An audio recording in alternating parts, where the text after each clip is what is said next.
my channel. আজি মই বহুত কম সামগ্ৰীয়ে মুৰ্গী মাংস বনাবলৈ ওলাইছো তেনেহলে আহকচোন ৰেচিপিটো বনাবলৈ ষ্টাৰ্ট কৰো এয়া চাওক মই আধা কেজি মান মুৰ্গী মাংস লৈছো আৰু 4টা পিয়াজ এটা আলু দুটা বিলাহী এডখৰ আদা কেইফুটামান নহৰু আৰু 3টা মান কেঁচা জলকীয়া আৰু এয়া মই হালধি লৈছো 3 খিলা তেজপাত দুটা ইলাচি এডখৰ ডালচিনি অকনমান চেনি আৰু নিমখ এয়া মই এটা কেৰাহীত মিঠাতেল গৰম হ'বলৈ দিলো আৰু মিঠাতেলখিনি গৰম হলত মই চেনি দি দিছো আৰু এই চেনিখিনি গুল খোৱা পিছত লগতে এতিয়া মই ডালচিনি ইলাচি আৰু তেজপাত গিখিলাও দি দিম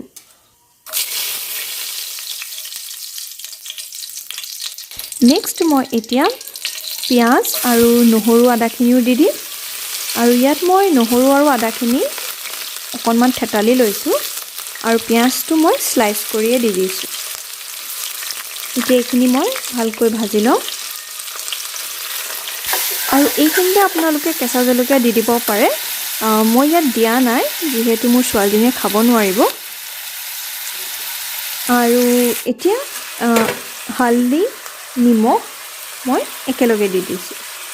এতিয়া এই মছলাখিনি মই ৰঙচুৱাকৈ ভাজি লওঁ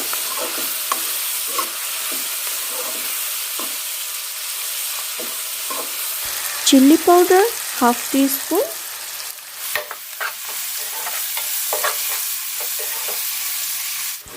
এতিয়া আমাৰ মছলাখিনি ভজা হৈ গ'ল নেক্সট মই বিলাহী কেইটা এইদৰে কাটি পাই দি দিছো আৰু এইখিনি মই অকনমান ভাজি লওঁ আৰু ঠিক এইদৰে হ'লে মই মাংসখিনি দি দিম এইখিনি এতিয়া ভালকৈ লৰাই লওঁ যাতে মছলাখিনি মাংসত ধুনীয়াকৈ কোট হৈ যায়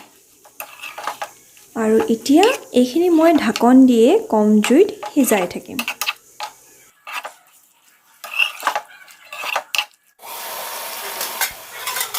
আৰু এনেকুৱা ষ্টেজতে মই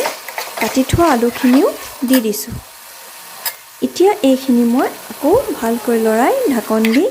সিজাই থাকিম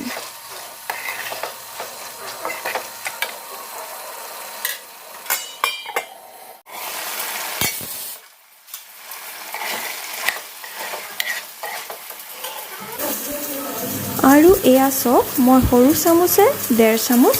চিকেন মছলা দি দিছো